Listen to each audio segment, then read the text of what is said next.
L'info éco avec Capital. Le chiffre du jour, 9 160 €. C'est la rémunération moyenne brute mensuelle des conseillers ministériels, primes comprises, selon nos calculs basés sur les annexes au projet de loi de finances pour 2020. Un montant en diminution de 1,7% par rapport à l'an dernier. Et si certains ministres ont fait des efforts, d'autres n'ont pas franchement fait preuve de rigueur budgétaire. Au ministère du Travail, la rémunération moyenne des conseillers de Muriel Pénicaud a augmenté de 3,9% et flirte désormais avec les 11 000 € par mois. Nommé en octobre 2018 à la culture, Franck Riester offre de son côté une rémunération moyenne de 9 671 € brut à ses conseillers, soit une augmentation de 7,8% par rapport à sa devancière, Françoise Nyssen. L'info pratique capitale.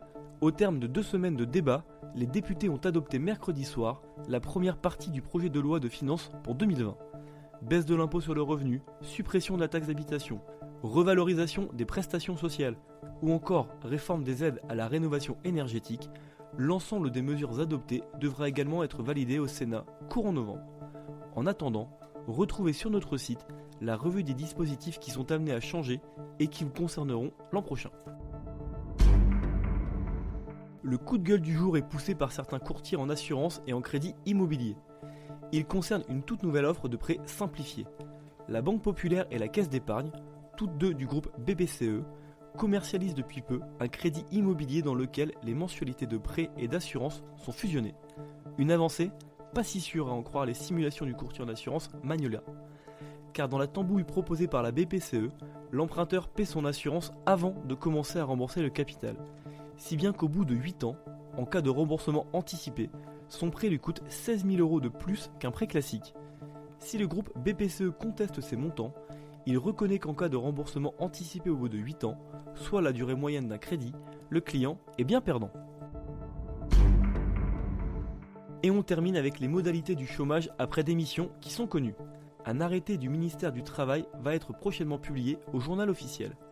Attendez-vous à un parcours du combattant si vous souhaitez démissionner et toucher le chômage.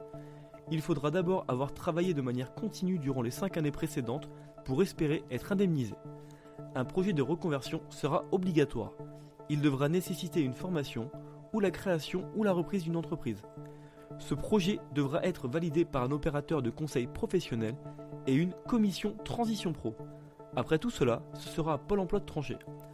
L'entrée en vigueur de ce nouveau droit est prévue le 1er novembre prochain. Retrouvez toutes les informations à ce sujet sur capital.fr. C'était l'info éco avec Capital.